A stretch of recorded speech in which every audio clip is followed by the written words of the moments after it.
Qalaysan? Ha, men navohli o'zim keldim choyxonaga. Assalomu alaykum. Oshni narxi nechi pul? Kilosi 250 mingdan qilib beramiz aka. Endi aka, bolalar so'rasa 250 ming emas, 350 ming deb yuborasiz.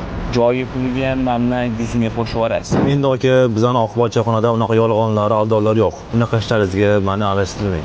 Xo'p deng aka, hech kim bilmaydi, sizga gap tegmaydi.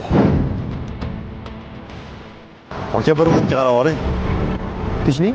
Voy akajon, shu desangiz o'rtog'ingiz kelib, osh pulini 250 ming emas, 350 ming qilgan. Xonani ustiga ham 100 ming qo'shib yuboring deb aytib ketdilar. Bizda unaqa aldovlar bo'lmaydi. Bu oqibat choyxonasida bunaqa aldovlar bo'lmaydi. Shunaqa dedim og'ayni. Sizga kattakon rahmat. Sog' bo'ling, yaxshi ishlaydi. Ke, o'rtoq. Bularni qo'yib tur, keyin qilasan. Senda gapim bor edi. Do'stim, senga bitta gap gapiraman.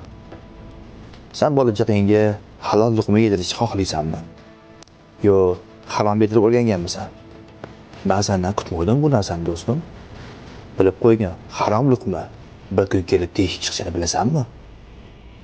Sen birovning haqqini yesang, ertaga bu haqqa sen javob bera olasanmi? Tushuntirib gapir, bundoq nima deyapsan? Nima to'g'risida sen gapiryapsan? Men tushunmadim sen.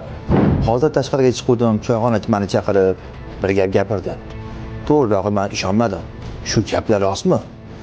Bitta odam haqqi emas, bitta 10 ta odam haqqi ketyapti. Bu 10 ta odam haqqini sen ertaga to'lab bera olasanmi? Sen ham shunaqa odamdan bormi? Bu gap oramizda qoladi do'stim. Boshqa bolalar eshitmasin. Aslo bu ishingni boshqa qilma, tushundingmi? Buni men bildim. Boshqa hech kim bilmasin. Menga qara, menga ko'p ham aqllilik qilurmay. Men o'zim bilaman nima ish qilayotganimni. Voy, katta navohli keldingiz.